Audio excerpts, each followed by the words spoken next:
আসসালামু আলাইকুম। আমি Taskina Naznin Kurmi, Shimul memorial north south school and কলেজে দশম শ্রেণীর জীববিজ্ঞান ক্লাসে তোমাদেরকে সবাইকে জানাচ্ছি স্বাগতম।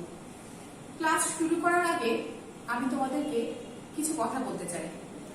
এখন আমাদের চলছে একটি সংকটময় মুহূর্ত। বিগত 3 মাসেরও বেশি সময় আমরা বাসায় আছি এবং প্রতিনিয়ত বিভিন্ন খবরে যে খবরগুলো শুনছি, প্রতিনিয়ত অনেক মানুষের মৃত্যু হচ্ছে। এটার কারণ কোভিড-19, করোনা। এটার একমাত্র উপায় এখান থেকে বাঁচার সবাইকে সচেতন হওয়া। আর সচেতন হওয়ার জন্য আমাদের সবাইকে বাসায় থাকতে হচ্ছে, আধা ঘন্টা পর পর হাত ধুতে হবে এবং পরিষ্কার পরিচ্ছন্নতা মেনে চলতে হবে। তাই তোমাদের উদ্দেশ্যে আমার বলা, তোমরা প্রয়োজন ছাড়া একেবারেই বাসা থেকে বের হবে না, অবশ্যই বাসায় থাকবে।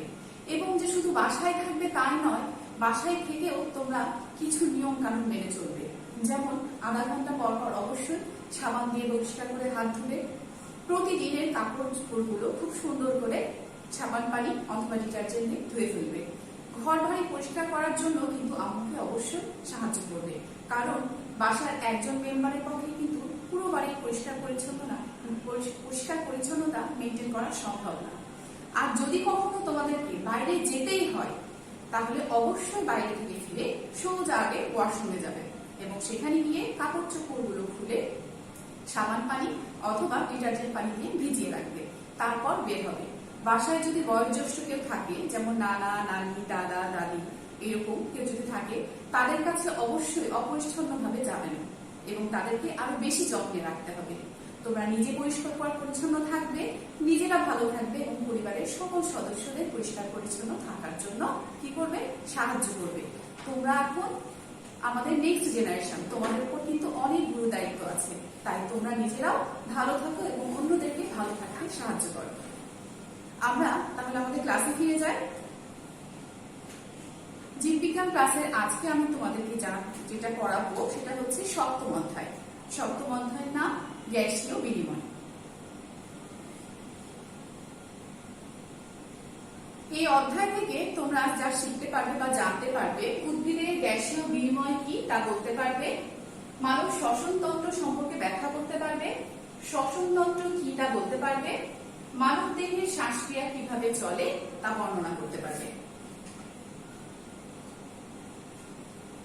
আলোচ্য বিষয়, আজকে যে আলোচনা হবে অধ্যায়ের উপরে, সে আলোচ্য বিষয়গুলো হলো উদ্ভিদের গ্যাসীয় বিনিময়, মানব শ্বসনতন্ত্র, শ্বসনতন্ত্র এবং শ্বাসক্রিয়া।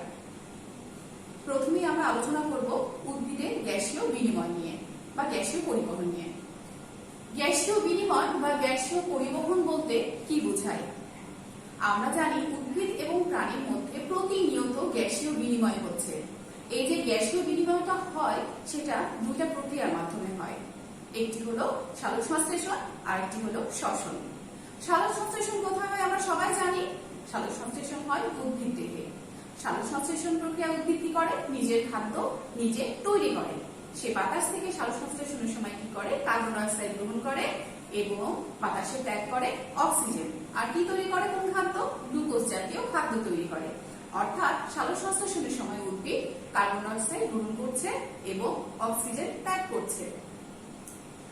এই যে প্রক্রিয়াটা সালোকসংশ্লেষণ ও শ্বসন, এটার মধ্যে কিন্তু সালোকসংশ্লেষণ প্রক্রিয়াটা 24 ঘন্টা চলে না, শুধুমাত্র সূর্যের আলোর উপস্থিতিতে দিনের বেলায় চলে। আর কিন্তু শ্বসন প্রক্রিয়াটা কিন্তু দিন রাত 24 ঘন্টায় চলে। তার আগে আমরা জেনে নিই যে শ্বসনটা কি। আমরা আসলে আগে জানতাম যে শ্বসন বলতে বোঝায় যে আমরা নিঃশ্বাস প্রশ্বাস নিচ্ছি, এটাকে বুঝি শ্বসন বলে, কিন্তু না, আসলে কিন্তু তা নয়। শ্বসন কিন্তু উদ্ভিদ এবং প্রাণী উভয় দেহে সংঘটিত হয়। শ্বসন প্রক্রিয়া কি, শ্বাসক্রিয়া কি, তার আগে আমরা জেনে নিই। এই যে আমরা প্রতিনিয়ত কি করছি, বাতাস থেকে অক্সিজেন গ্রহণ করছি এবং কার্বন ডাই অক্সাইড ত্যাগ করছি, এটা কি, এটা হচ্ছে আমাদের শ্বাসক্রিয়া। কিন্তু শ্বসন ক্রিয়াকে আমরা কিভাবে ব্যাখ্যা করব? শ্বসন ক্রিয়া হলো যে জৈব রাসায়নিক প্রক্রিয়ায় অক্সিজেনের উপস্থিতিতে কোষস্থিত খাদ্য জারিত হয়ে তাপশক্তি উৎপন্ন করে, সেটাকে বলা হয় শ্বসন ক্রিয়া। এবং এই শ্বসন ক্রিয়া কিন্তু উদ্ভিদ এবং প্রাণী উভয় দেহে পরিচালিত হয় এবং তা 24 ঘন্টায় চলতে থাকে, কখনোই কিন্তু বন্ধ থাকে না। উদ্ভিদের আর প্রাণীর মধ্যে তাহলে যে গ্যাসীয় বিনিময়টা, তাই হয় হচ্ছে দুইটা প্রক্রিয়ার মাধ্যমে। এক, সালোকসংশ্লেষণ, 2 হচ্ছে শ্বসন। উদ্ভিদ যখন কার্বন ডাই অক্সাইডের উদ্ভিদ যে কার্বন ডাই অক্সাইড গ্রহণ করছে এবং অক্সিজেন ত্যাগ করছে, আবার যখন শ্বসন প্রক্রিয়া যখন চলছে তখনও কিন্তু উদ্ভিদ শ্বসন প্রক্রিয়ার জন্য কি গ্রহণ করছে? অক্সিজেন গ্রহণ করছে। এমনটি নয় যে উদ্ভিদ শ্বসন ক্রিয়ার জন্য কার্বন ডাই অক্সাইড গ্রহণ করে, তা কিন্তু না। উদ্ভিদ এবং প্রাণী উভয়ই শ্বসন প্রক্রিয়া পরিচালনা করার জন্য অক্সিজেন গ্রহণ করে। আমরা আসলে আগে কি জানতাম? যে আমরা জানতাম যে উদ্ভিদ সবসময় কার্বন ডাই অক্সাইড গ্রহণ করে আর প্রাণী বা আমরা মানুষেরা কি গ্রহণ করি? অক্সিজেন গ্রহণ করি। ও তথ্যটা আসলে ভুল। উদ্ভিদ যখন শুধুমাত্র সালোকসংশ্লেষণ প্রক্রিয়ায় খাদ্য তৈরি করে তখন শুধুমাত্র কার্বন ডাই অক্সাইড গ্রহণ করে, কিন্তু যখন শ্বসন ক্রিয়া চলে তখন কিন্তু সে অক্সিজেনই গ্রহণ করে। আর আমি যে বললাম যে সালোকসংশ্লেষণ প্রক্রিয়াটা শুধুমাত্র দিনের বেলায় হয়, রাতের বেলাতে হয় না। তোমরা চতুর্থ অধ্যায় পড়েছো সালোকসংশ্লেষণ প্রক্রিয়ায় 2টা পর্যায় ছিল, আলোক পর্যায় আর অন্ধকার পর্যায়।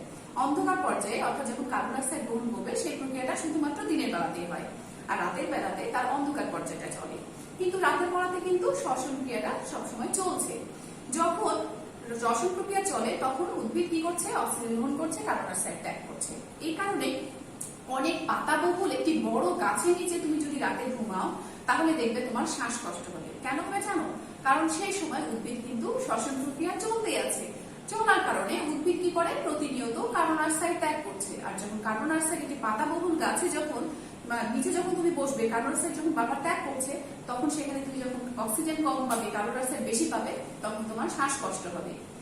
আর সকল প্রাণীর কিন্তু এই শ্বাসক্রিয়াটা চলার জন্য বা গ্যাসীয় বিনিময়ের জন্য বিশেষ কোনো অঙ্গ থাকে। উদ্ভিদের কিন্তু বিশেষ কোনো অঙ্গ নেই। এর আগের অধ্যায়ে আমরা পড়েছি উদ্ভিদের যে গ্যাসীয় বিনিময়টা হয় কিসের মাধ্যমে? স্টোমাটা, পত্ররন্ধ্রের মাধ্যমে। পত্ররন্ধ্র এবং কি পরিণত যে বাকল আছে, বাকলের গায়ে যে রেড সেল আছে, সেইখান থেকে তার মাধ্যম দিয়ে উদ্ভিদের কিন্তু এই শ্বসন ক্রিয়া এবং সালোকসংশ্লেষণ প্রক্রিয়ার যে গ্যাসীয় বিনিময়টা সেটা চলে। তাহলে আমরা জেনে নিলাম যে উদ্ভিদে কিভাবে গ্যাসীয় বিনিময় হয়। মানবদেহের শ্বসন তন্ত্র। শ্বসনের কিন্তু আমরা অলরেডি বলে ফেলেছি, সংজ্ঞাটা আরো একবার বলি। দেহকোষে পরিপাক হওয়া খাদ্য, অর্থাৎ পঞ্চম অধ্যায়ে তোমরা পড়েছো যে আমাদের দেহে কিভাবে আমরা খাদ্যটা গ্রহণ করি এবং সেটা কিভাবে পাকস্থলী ক্ষুদ্রান্তের মাধ্যমে কি হয়? পরিপাক হয় অন্যান্য এনজাইমের সাহায্যে। তাহলে সেই খাদ্যটা পরিপাক হওয়ার পরে যখন কোষে যায় এবং কোষে সেখানে অক্সিজেনের উপস্থিতিতে খাদ্যটা জারিত হয়ে যে তাপশক্তি উৎপন্ন করে, সেই প্রক্রিয়াটাকেই বলছি হচ্ছে আমরা শ্বসন প্রক্রিয়া। অর্থাৎ শুধু খাদ্য গ্রহণ করলেই কিন্তু আমরা শক্তি পাচ্ছি না, সেই খাদ্যকে অবশ্যই অক্সিজেনের উপস্থিতিতে জারিত হতে হবে, তাহলে কিন্তু আমরা খাদ্য থেকে কি পাবো? শক্তি পাবো। আর এই সময় যে যখন জারিত হচ্ছে তখন কার্বন ডাই অক্সাইড কি করছি? আমরা ত্যাগ করছি কার্বন ডাই অক্সাইড। এই কার্বন ডাই অক্সাইড যে ত্যাগ করছি সেই কার্বন ডাই অক্সাইড কিন্তু আবার উদ্ভিদ গ্রহণ করছে। তাহলে আমাদের দেহে যে মজুতকৃত যে ব্যবহার যে শক্তিটা জমা থাকছে, যে শক্তিটা আমাদের উৎপন্ন হচ্ছে, সেই শক্তিটার দ্বারাই কিন্তু আমাদের অন্যান্য অঙ্গের বা অন্যান্য তন্ত্রের কাজগুলো পরিচালিত হচ্ছে। অর্থাৎ খাদ্য গ্রহণ করছি, সেই খাদ্যটা জারিত হচ্ছে, তারপর শক্তি উৎপন্ন হচ্ছে, সেই শক্তি কি করছে? আমাদের দেহের অন্যান্য অঙ্গ এবং তন্ত্রগুলোকে পরিচালিত হতে সাহায্য করছে। তাহলে শ্বসন প্রক্রিয়াটার গুরুত্বটা কতখানি আমরা নিশ্চয়ই বুঝতে পারছি, তাই না? এই যে শ্বসনতন্ত্র আমরা জানি যে অঙ্গ কি আমরা তো জানি, তাই না? অনেকগুলো কোষের বা সমন্বয়ে তৈরি হয় কি? টিস্যু। আর অনেকগুলো টিস্যু সমন্বয়ে তৈরি হয় অঙ্গ, আর অনেকগুলো অঙ্গের সমন্বয়ে তৈরি হয় তন্ত্র। তাহলে যে অঙ্গগুলো শ্বাসকার্য পরিচালনায় ব্যবহৃত হয় সেই অঙ্গগুলোকে একত্রিত হয়ে যে তন্ত্র গঠিত হচ্ছে সেটাকে বলছি আমরা শ্বসনতন্ত্র। তাহলে আসলে আমরা দেখে নিই যে শ্বসনতন্ত্রের মধ্যে কোন কোন অঙ্গগুলো রয়েছে এবং কোন কোন অঙ্গগুলো দ্বারা এই শ্বসন প্রক্রিয়াটা পরিচালিত হয় আর শ্বসন তন্ত্রটি পরিচালিত হয়। অঙ্গগুলো হলো নাসারন্ধ্র, নাসাপথ, গলবি বা গলনালী, স্বরযন্ত্র, শ্বাসনালী বা ট্রাকিয়া, বায়ুনালী বা ব্রঙ্কাস, ফুসফুস এবং মধ্যচ্ছদা। এই যে যেগুলো নামগুলো বললাম এগুলো কিন্তু প্রত্যেকটি এক একটি অঙ্গ এবং এই অঙ্গের দ্বারা কি হচ্ছে? আমাদের শ্বসন কার্য পরিচালিত হচ্ছে। প্রথমেই আসো দেখো নাসারন্ধ্র এবং নাসাপথ। সাধারণত বাহ্যিক যে অঙ্গটা, যে অঙ্গের মধ্যে মাধ্যমে আমাদের গ্যাসীয় বিনিময়টা হয়, যেটা আমরা বাইরে থেকে দেখতে পাই, সেটা হচ্ছে কি আমরা নাসারন্ধ্র বা নাসাপথ দেখতে পাচ্ছি। এই নাসাপথের ভেতর দিয়ে যখন বাতাস যাচ্ছে তখন আমাদের নাসাপথের ভেতরে কিন্তু কতগুলো পিচ্ছিল বন্ধের মতো এক ধরনের পদার্থ থাকে এবং কতগুলো লোম থাকে। যখন আমরা বাতাসটা গ্রহণ করছি তখন সেই বাতাসে যে ধুলোবালিগুলো থাকে সেগুলো কিন্তু কি হয়, সেই শ্লেষ্মা বা লোমে আটকে যায় এবং পরিশুদ্ধ যতটা পারে ততটা বাতাসটাকে পরিশুদ্ধ করে আমাদের প্রশ্বাসের মাধ্যমে কি হয়, গ্রহণ করতে সাহায্য করে। আরেকটা কথা বলি, নিঃশ্বাস আর প্রশ্বাস এই দুটোর মধ্যে কিন্তু পার্থক্য আছে। আমরা বারবার কি বলি, নিঃশ্বাস নিচ্ছি, বাট এটা কিন্তু ভুল কথা। আমরা নিঃশ্বাস নেই না, আমরা প্রশ্বাস নিই এবং নিঃশ্বাস ত্যাগ করি। অর্থাৎ আমরা অক্সিজেন যখন গ্রহণ করছি এটা হচ্ছে প্রশ্বাস, আর কার্বন ডাই অক্সাইড যেটা ত্যাগ করছি সেটা হচ্ছে নিঃশ্বাস। তাহলে আমরা এখন থেকে কিন্তু আর ভুল বলবো না, আমরা সবসময় বলবো যে আমরা প্রশ্বাস গ্রহণ করি আর নিঃশ্বাস ত্যাগ করি। নাসারন্ধ্র শেষ হওয়ার পরে যে শুরু হয়েছে হচ্ছে আমাদের গলবিল। নাসারন্ধ্র শেষ হওয়ার, নাসারন্ধ্র এবং নাসাপথ শেষ হওয়ার পরে শুরু হয়েছে গলবিল। এর মাঝে তোমরা মুখটা হা করলে দেখবে ঠিক গলার একদম শুরুতে ওখানে একটা ছোট্ট একটা জিহ্বা আছে, তাই না? সেটাকে বলে আমরা কি বলি, আলা জিহ্বা বলি। ওই জিহ্বাটা মাঝে মাঝে প্রশ্ন জাগে যে ওই জিহ্বাটার আসলে কাজটা কি। আমাদের দেহে প্রত্যেকটি অঙ্গের বিশেষ কাজ আছে এবং প্রত্যেকটার জন্য অত্যন্ত গুরুত্বপূর্ণ প্রতিটি কাজের জন্য। যখন আমরা শ্বাস প্রশ্বাস নিচ্ছি তখন তো ওই আলা জিহ্বাটা নরমালি আছে, কিন্তু যখন আমরা খাদ্য গ্রহণ করি তখন কি করে, এই যে নাসাপথের একদম শেষ প্রান্তে যেখান দিয়ে বাতাসটা প্রবেশ করছে ঠিক সেইখানে সেই নাসাপথের পশ্চাৎ দেশটা কি করে, আলা জিহ্বাটা বন্ধ করে দেয় যখন আমরা খাবার গ্রহণ করি, যার কারণে কি হয়, খুব সহজেই খাবারটা গলবিলের মধ্যে দিয়ে খাদ্যনালীতে প্রবেশ করতে পারে। দেখো, যদি ওই আলা জিহ্বাটা না থাকতো তাহলে কি হতো, যখন আমরা খাবার গ্রহণ করতাম তখন কিন্তু খাবার কি হতো, আমাদের নাকের ভিতরে ওই নাকের যে রাস্তাটা বা নাসাপথ সেদিক দিয়ে চলে আসতে পারতো যদি ওই জিহ্বাটা না থাকতো। তাহলে ওটা অনেক গুরুত্বপূর্ণ। তাই আমরা কি করবো, যখনই আমরা খাবার গ্রহণ করবো তখন কিন্তু আমরা সাবধানে থাকবো, কথা বলবো না।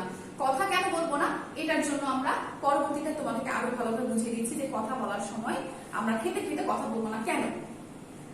গলবিলের পরে চলে আসছে স্বরযন্ত্র।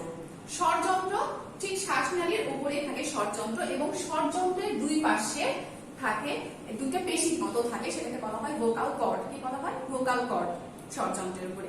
এবং স্বরযন্ত্রের উপরে থাকে আরেকটা জিহ্বা, সেটাকে বলা হয় উপজিহ্বা। কি বলে, উপজিহ্বা। আমি এখনই বললাম যে যখন আমরা খাবার খাবো তখন আমরা কি করবো, কথা বলবো না। কথা যখন আমরা শ্বাস প্রশ্বাস নিই, যখন কথা বলছি তখন এই উপজিহ্বা যেটা আছে স্বরযন্ত্রের এখানে অর্থাৎ শ্বাসনালীর ঠিক উপরে যে উপজিহ্বাটা আছে সেটা ওঠানামা করে, ঠিক ওঠানামা করে। কিন্তু যখন আমরা খাদ্য গ্রহণ করি তখন সে কি করে, তখন আমাদের সেই শ্বাসনালীর রাস্তাটাকে সে বন্ধ করে দেয় যাতে খাবারটা আমাদের শ্বাসনালীতে প্রবেশ করতে না পারে, সরাসরি খাদ্যনালীতে চলে যায়। এই সময় যদি আমরা কথা বলি তাহলে কি হবে, কথা বললে কি হবে, কথা বলার সময় যখন ওই উপজিহ্বাটা ওঠানামা করবে বা সম্পূর্ণ বন্ধ রাখবে না যখন শ্বাসনালীটা, তখন খেতে খেতে খাবার আমাদের কি হবে, খাদ্যনালীতেও যাবে, কিছুটা আবার শ্বাসনালীতে চলে যেতে পারে। আর শ্বাসনালীতে খাদ্য যদি চলে যায় কোনোভাবে তাহলে কি হবে, আমাদের শ্বাস প্রশ্বাস বন্ধ হয়ে মৃত্যু পর্যন্ত হতে পারে। এই জন্য বড়রা কিন্তু সবসময় বলে এবং আমরাও বলি যে অবশ্যই খাবার সময় তোমরা কথা বলবে না, কথা বলা যাবে না। এবার কেন বুঝতে পেরেছো যে কেন আমরা খাবারের সময় কথা বলবো না? আচ্ছা, এরপরে আসছে হচ্ছে আমাদের শ্বাসনালী বা ট্রাকিয়া, অর্থাৎ গলবিলের শেষ থেকে শুরু হয়েছে আমাদের হচ্ছে শ্বাসনালী এবং চলে গেছে কোথায়, ব্রঙ্কাসের আগ পর্যন্ত। হ্যাঁ, এই শ্বাসনালীর ভিতর দিয়ে কি হচ্ছে, আমাদের এই যে প্রশ্বাসের মাধ্যমে যে আমরা অক্সিজেন নিচ্ছি সেটাও যাচ্ছে এবং নিঃশ্বাসের মাধ্যমে যে আবার কার্বন ডাই অক্সাইড বের যাচ্ছে সেটাও এই রাস্তা দিয়ে বের হয়ে যাচ্ছে। এরপরে দুই ভাগে ভাগ হয়ে গেছে, দুইটি শাখা। এই শাখাগুলোকে বলা হয় কি, ব্রঙ্কাস। এই শাখাগুলোকে বলা হয় ব্রঙ্কাস, এবং ব্রঙ্কাসগুলো আবার দুই ফুসফুসের মাঝে অনেক শাখা প্রশাখায় বিভক্ত হয়ে গেছে, সেগুলোকে বলা হয়, এই শাখা প্রশাখা যেগুলো আছে সেগুলোকে বলা হয় ব্রঙ্কিওল। এরপরে আসি হচ্ছে আমাদের যে দুইটা ফুসফুস, এটা কি, শ্বসনতন্ত্রের প্রধান অঙ্গ কি, শ্বসনতন্ত্রের প্রধান অঙ্গ হচ্ছে ফুসফুস। ডান ফুসফুস 3টি ভাগে এবং বাম ফুসফুস 2টি ভাগে বিভক্ত হয়েছে, ঠিক আছে। আর এইখানে আমাদের এখানে একটা পেশিবহুল একটা মধ্যচ্ছেদা একটা পর্দা আছে। মধ্যচ্ছেদা পর্দা সংকোচন আর প্রসারণ হতে থাকে সবসময় যখন আমরা শ্বাস প্রশ্বাস নিই।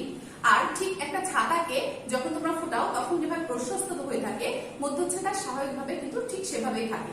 কিন্তু যখন আমরা শ্বাস প্রশ্বাস গ্রহণ করি তখন সেটা সংকুচিত হয়, আবার প্রসারিত হয়ে স্বাভাবিক অবস্থায় ফিরে আসে। এটা ঠিক কিভাবে প্রসারিত হয়, কিভাবে সংকুচিত হয় আমরা এরপরে বলবো। এখানে এই চিত্রে কিন্তু তোমরা দুইটা ফুসফুস দেখতে পাচ্ছ, এটা ট্রাকিয়া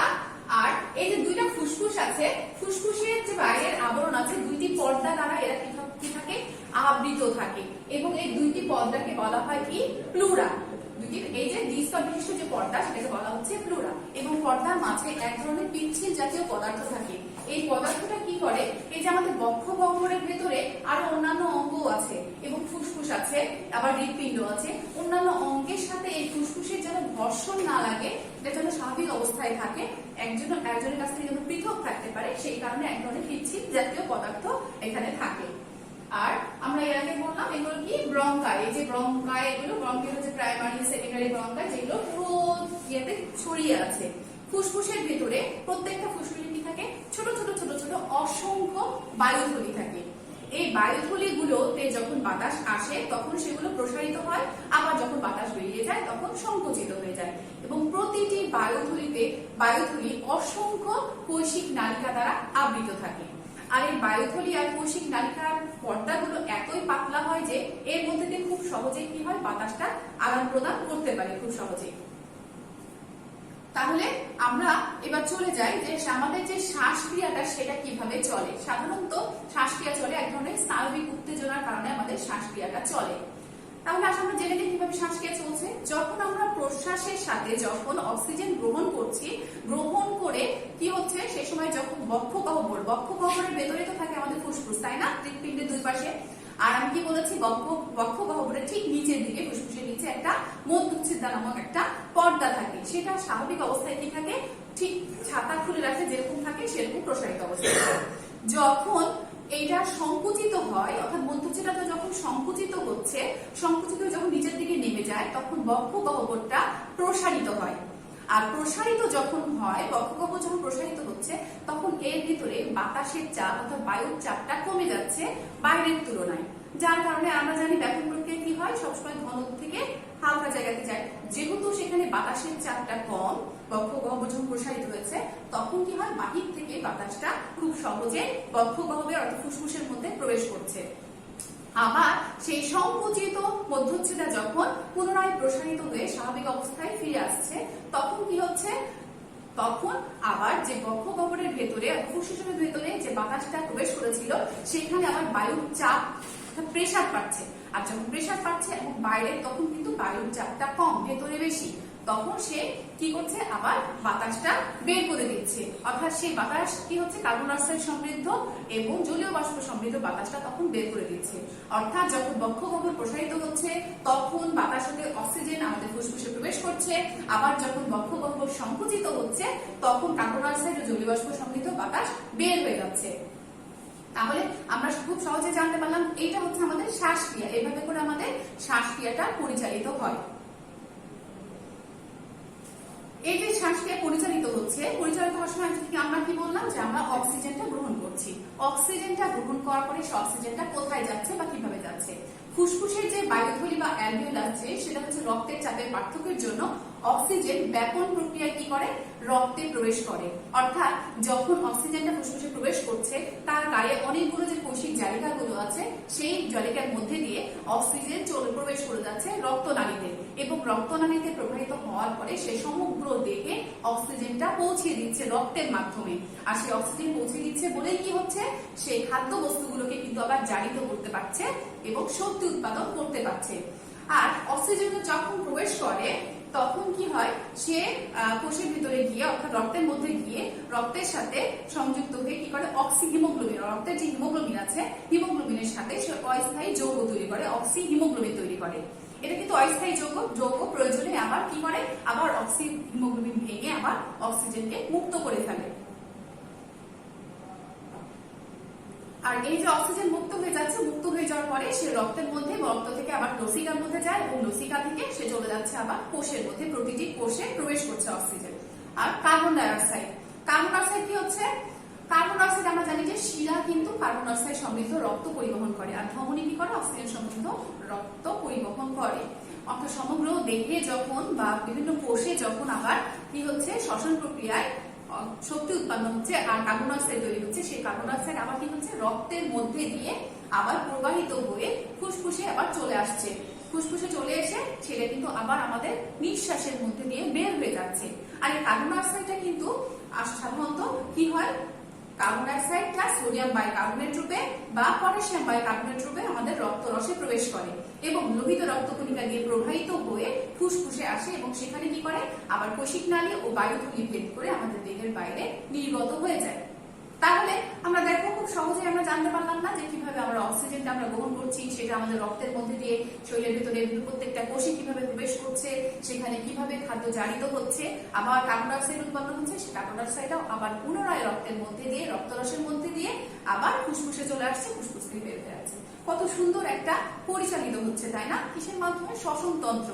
আর এই শ্বসন তন্ত্রটা পরিচালিত হয় অত্যন্ত সুশৃঙ্খল ভাবে, এখানে কোথাও কোনো বিশৃঙ্খলা তৈরি হয় না। তাহলে আজকে আমাদের এই পর্যন্তই আমরা পড়লাম। আজকে যে অধ্যায়ে যে অংশগুলো পড়েছি, শ্বসনতন্ত্র, উদ্ভিদের মধ্যে বিনিময়, সেখান থেকে আমরা যে মূল্যায়নের যে প্রশ্নগুলো পেতে পারি তা হচ্ছে অ্যালভিওলাস কি, শ্বাসনালীর কাজ কি, শ্বসন কাকে বলে, মধ্যচ্ছদা কি। আশা করি তোমরা সবাই খুব সুন্দর করে অধ্যায়টা বুঝেছো এবং সেই অনুযায়ী বুঝে বুঝে আজকেই পড়ে ফেলবে। তাহলে দেখবে যে মুখস্থ করতে একদম সময় লাগবে না, মুখস্থ করতে হবে না, শুধু একটু বুঝে বুঝে পড়লেই কিন্তু খুব সহজে আমাদের অধ্যায়গুলো মনে থাকবে। আর ছোট ছোট প্রশ্নগুলো অবশ্যই আন্ডারলাইন করে রাখবে এবং পড়বে ভালো করে বাসায়। আশা করি তোমরা সবাই ভালো থাকবে এবং যে নিয়ম কানুনগুলো বললাম সেগুলো মেনে চলবে, পরিষ্কার পরিচ্ছন্ন থাকবে, বাসায় থাকবে। নেক্সট ডেতে গ্যাসীয় বিনিময় অধ্যায়টির উপর তোমাদের রিভিশন টপিক হবে। এই পর্যন্তই আজকে। আল্লাহ হাফেজ।